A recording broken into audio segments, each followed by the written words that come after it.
1965 онд 10 жилийн 23 дугаар сургуульд орж суралцаад 1971 онд дүрслэх хурлын дунд сургуулийн уран зургийн ангид орж суралцжээ. Багаасаа зураг зурах авьяастай хүүхэд байж сайхан ч зурна. Харамсалтай нь 1973 онд хэрэгт холбогдсноор сургуулаа төгсч чадаагүй яаж. Юу болсон бэ гэхээр хишиг буян гэртээ зураг зураад сууж байтал сансарт байдаг найз нь уцтаж намайг энд хідэн залуу дээрлэхэд байна чи хүрээд ирээч гэж гуйжлээ. Тэгэд хишиг буян зурж байсан зургаа орхиод сансарт очтол 5-6 залуу найзыг нь дээрлэхэд байж байсан байна.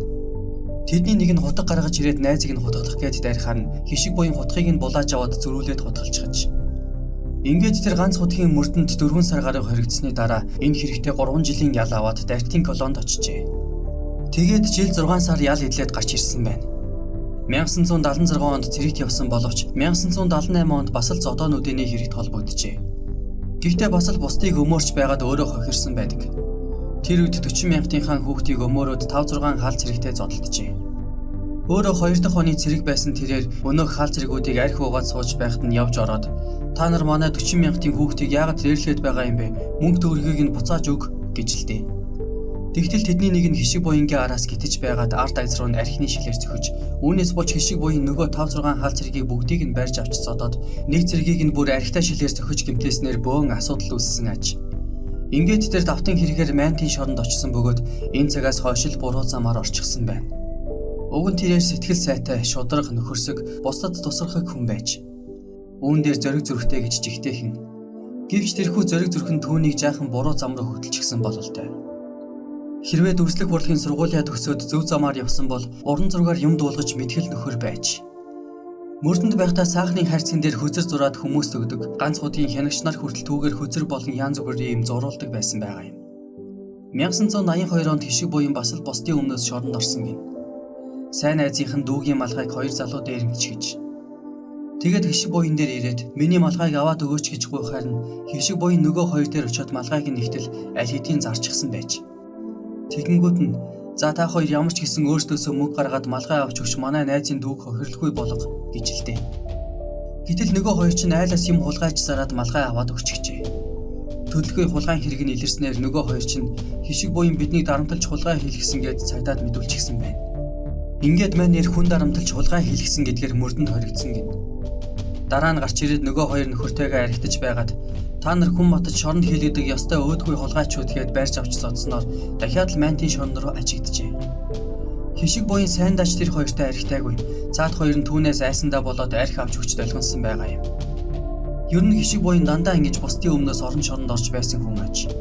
Үүнийг найз нөхдөнд ч батлна. 1987 онд шоронгоос гарч ирээд их сайхан томоочсон гэдэг. 87-оос 90 он хүртэл өөрийнхөө оюун ухааныг дайчилж игч зүйл сурч мэджээ. Ажил хийж амьдрахын төлөө бас чадах чинээгээр зүтгэсэн байдаг.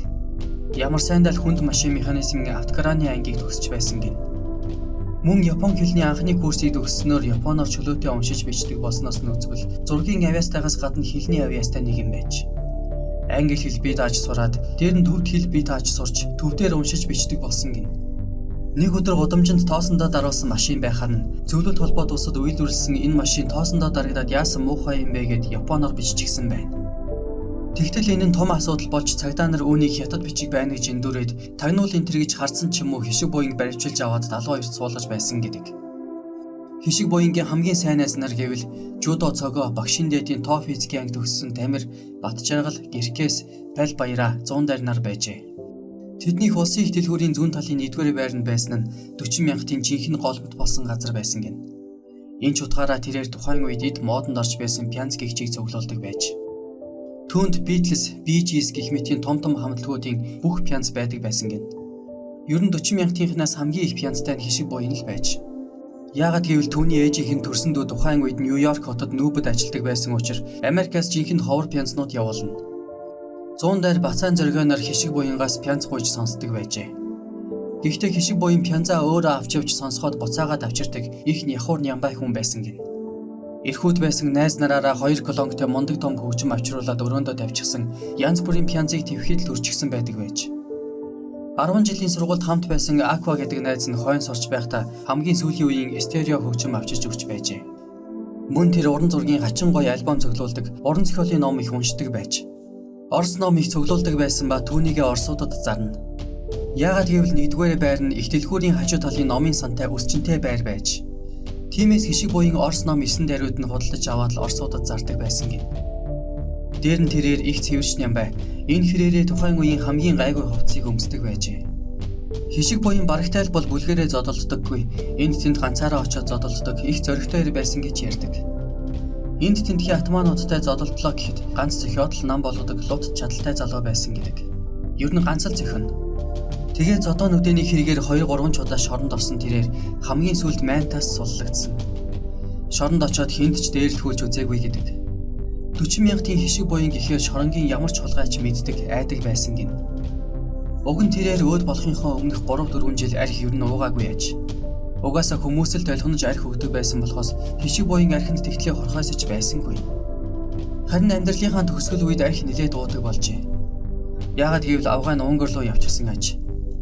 Хишиг буян хойноос нь Унгар явтал авгай нэг циган нэртэй суучихсан байж. Үүнээс болж мань нэр гуниж гутарсан ч юм уу дахиад арх ууж эхэлсэн байна.